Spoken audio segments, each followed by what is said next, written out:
6:30 di Sinar Waluyo Raya nomor 111A. Oke, semua siap? Are you ready siang hari ini belajar firman Tuhan? Kata Pak Pungkas, semakin antusias itu khotbahnya semakin cepat selesai. Come on. Seperti itu ya Pak ya? Oke, semangat Pak. Oke, dan kita nggak usah lama-lama, langsung aja kita panggil Pastor Peter. Yes. Boleh. Apakah mic-nya ini bisa nggak ya?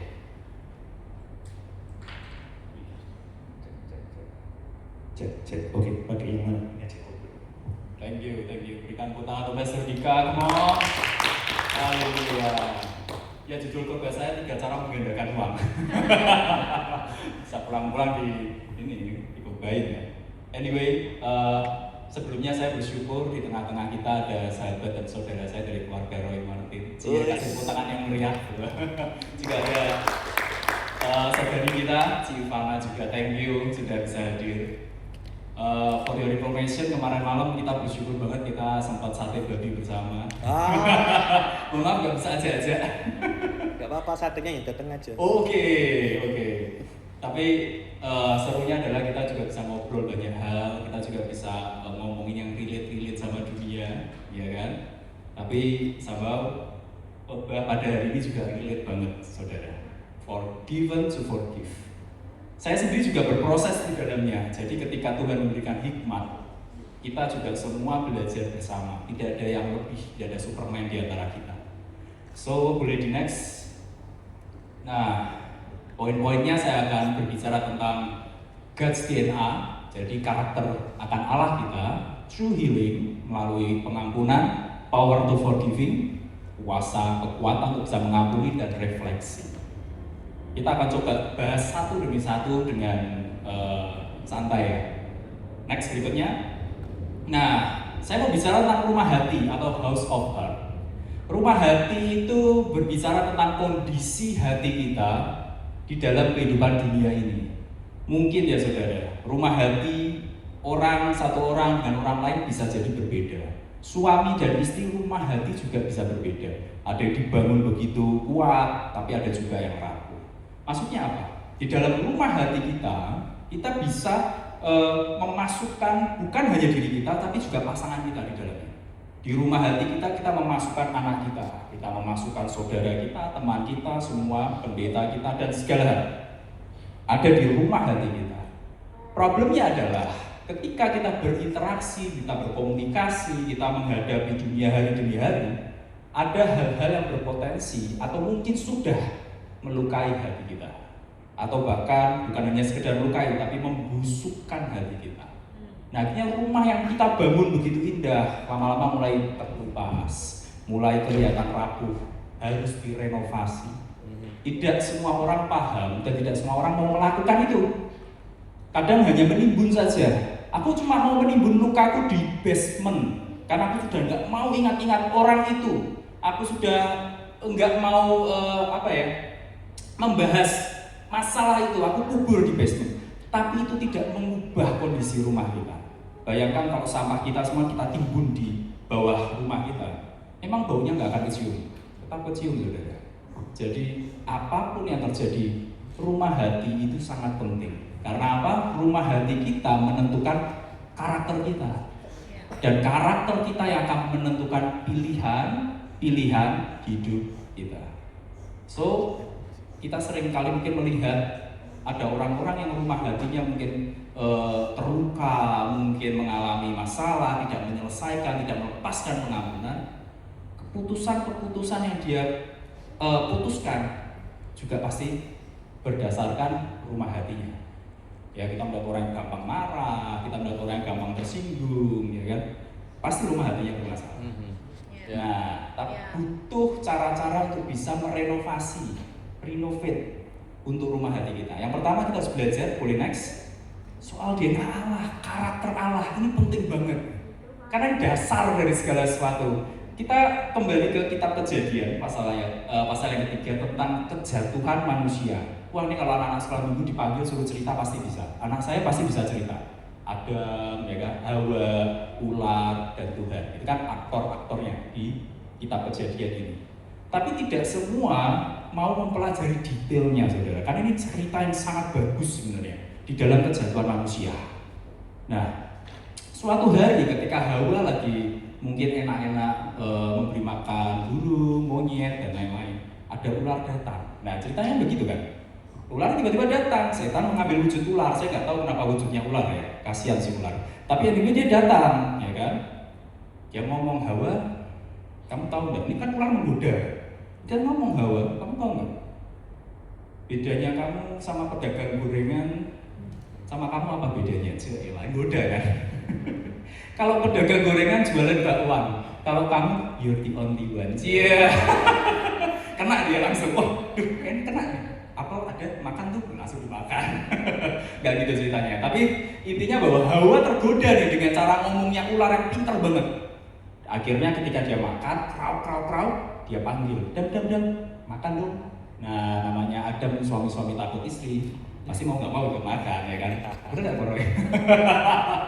Ikut makan lah, makan, ya kan? Akhirnya jatuh dalam dosa.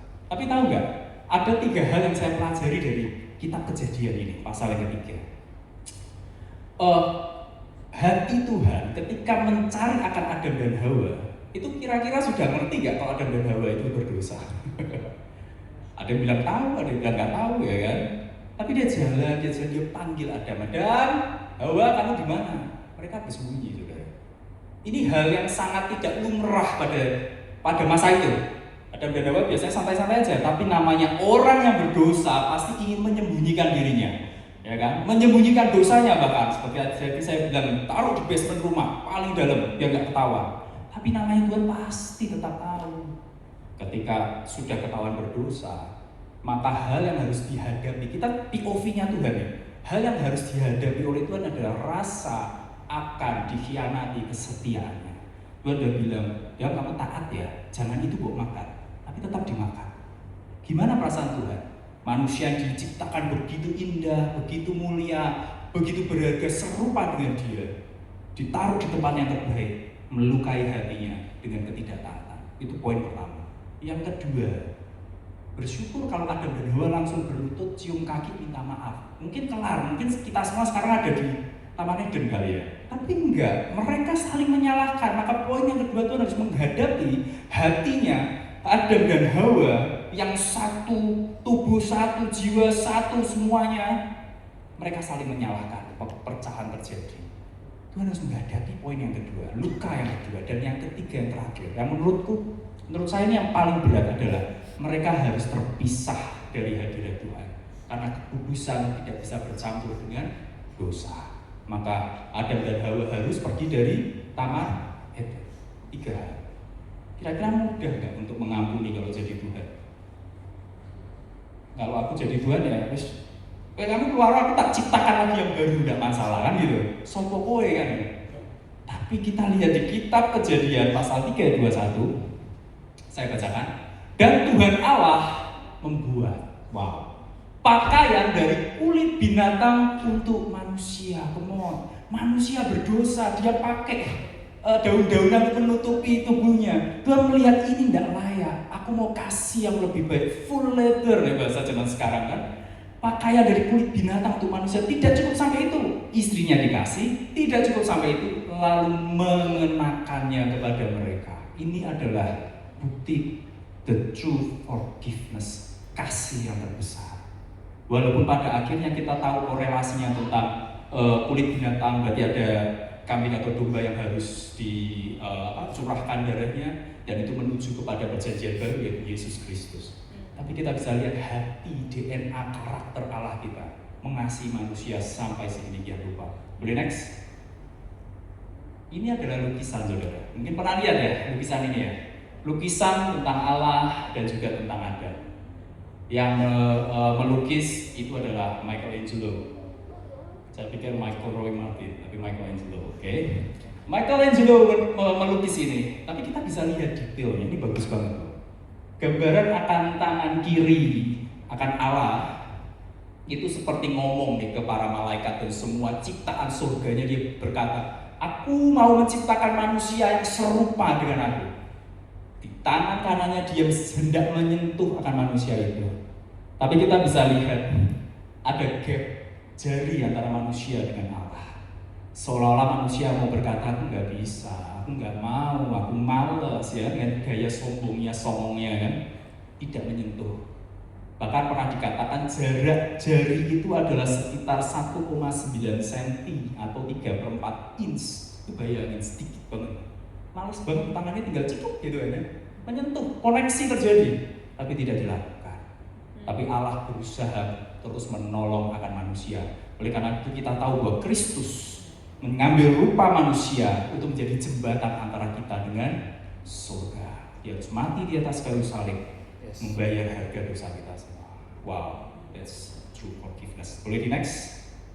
Nah, kita akan masuk ke dalam the true healing. True healing begins with forgiveness. Banyak orang, banyak dunia mengajarkan kalau kamu sudah buntek banget sama masalahmu, sama orang, gak suka hati ya kan, wes sudahlah, cukuplah, healing aja, healing. Kamu bisa jalan-jalan ke gunung, kamu bisa jalan-jalan ke pantai ya kan, bisa diving, do everything, pokoknya kamu bisa healing sampai hilang katanya. Come on. Tapi kenyataan kebenarannya saudara, kamu mau healing keluar kota, keluar negeri, sampai keluar planet sekalipun, kamu tidak akan pernah mengalami the true healing. Semua itu hanya sementara. Dunia hanya memberikan solusi yang sementara. Karena the true healing itu dimulai dari kita melepaskan pengampunan. Dan itulah karakter Allah, memberikan pengampunan. Suatu kali ada sebuah cerita yang menurut saya sangat bagus sekali. Ada seorang anak muda di Inggris pada kota zaman dulu lah. Dia adalah seorang pengemis, gelandang itu penyerang bola ya, bukan ya? Gelandangan ya. Beda neraan aja beda arti. Gelandangan ya, dia pencopet juga. Dia hidupnya parah lah. Kenapa? Karena memang background keluarganya dia ditolak, dia dihina, dia terpuruk lah. Pada suatu hari ketika dia datang di sebuah pasar malam ya, kalau kita kayak Semawis ya katakanlah, dia melihat ada sebuah stand ramai sekali, tulisannya stand peramal. Wah, apaan nih? Nggak pernah lihat nih, kok rame, lumayan bisa nyopet. Dia pikir cuma gitu, simpel. Ketika orang ngantri, dia mau melakukan aksinya, dia lihat ada tulisan bayar sukarela. Ini menarik nih, mau coba lah. Dari mau copet, akhirnya ikut ngantri nyoba. Nah, ending singkat cerita dia ketemu dengan peramal ini. Peramal ini sebenarnya gadungan saudara, tapi ya karena namanya peramal pada zaman itu kelihatannya keren kan. Orang ngantri. Nah, ketika giliran dia dilihat garis tangannya, peramalnya bilang gini, wah, garis tanganmu ini luar biasa, jarang banget aku lihat. Ini garis tangan Raja Inggris pada zaman dulu. Aku pernah ramal loh, Raja Inggris.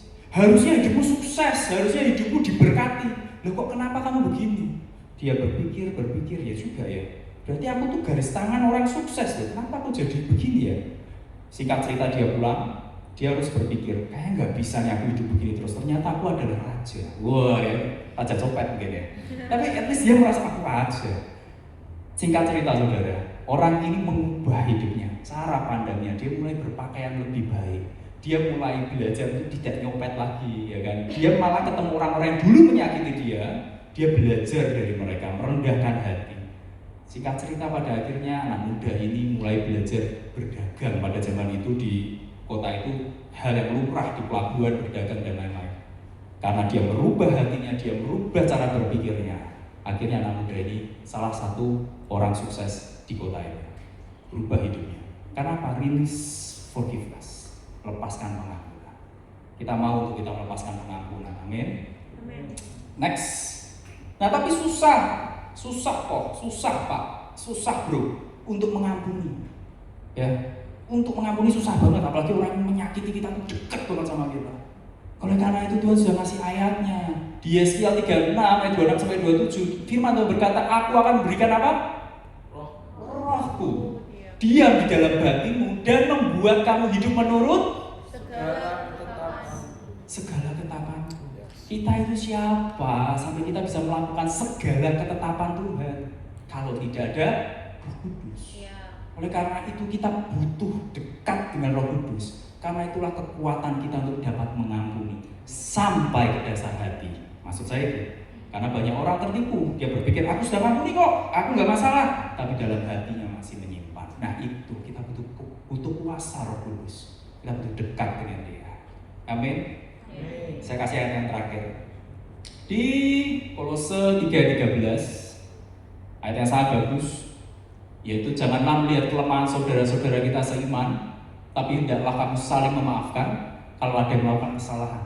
Ini bicara tentang jemaat-jemaat dan zaman itu. Ingatlah bahwa Kristus sudah terlebih dahulu mengampuni dosa-dosa kita, maka demikianlah kita juga wajib saling memaafkan. Tuhan berikan kita identitas yang baru, yaitu kita orang yang diampuni dosa-dosanya. Oleh karena itu, kamu ya wajib memaafkan. Kamu wajib memaafkan. Jadi kalau boleh di next, kita akan bicara soal step-nya untuk bisa mengampuni. Nah, yang pertama adalah Christ forgave us first. Jadi Tuhan mengampuni kita dulu. Itu identitas yang baru. Iblis tidak bisa menggoyah dan menghapus sejarah kayu salib itu. Kita sudah diampuni. Tidak ada lagi kutuk, tidak ada lagi penderitaan. Semua itu sudah ditanggung oleh Kristus. Next, berikutnya adalah kita diberikan kekuatan. We are empowered to forgive by Christ. Kita diberikan kuasa untuk mengampuni. Lalu berikutnya adalah apa? Ini yang penting dan orang sering lupa, yaitu stop focusing on the weakness and failures. Jadi jangan lagi kita melihat orang dari kelemahannya, jangan melihat orang dari kegagalannya lagi. Kenapa? Karena kita harus fix your eyes on the grace of Christ. Kita menggunakan POV-nya Kristus ketika melihat orang itu. Jadi tidak ada lagi saya melihat misal istri saya cerewet ya karuan iki. Ngomong terus. Tapi melihatlah dari POV-nya Tuhan. Kalau dia nggak cerewet, rumahku kayak kuburan terus terang ya. Karena tapi kita melihat dari POV-nya Kristus, demikian kita bisa mengampuni orang itu. Jangan POV kita lagi. Jangan lagi fokus terhadap kelemahan dan kegagalan orang itu. Amen. Lalu refleksinya untuk kita masuk ke refleksi. Refleksi ini adalah sebuah pertanyaan-pertanyaan yang kita boleh jawab dalam hati atau katakan dengan pelan. Tapi ini penting banget saudara, supaya firman itu masuk sampai ke jiwa kita. Yaitu yang pertama, apakah saya sudah sungguh-sungguh menerima pengampunan Tuhan? Sudah menerima belum ya? Yes. Amin, kita sudah menerima. Yang kedua, apakah ada seseorang yang sampai hari ini masih belum saya ampuni? Nah, dalam hati kayak sebelah saya, pastor depan saya, pastor saya sendiri kayak.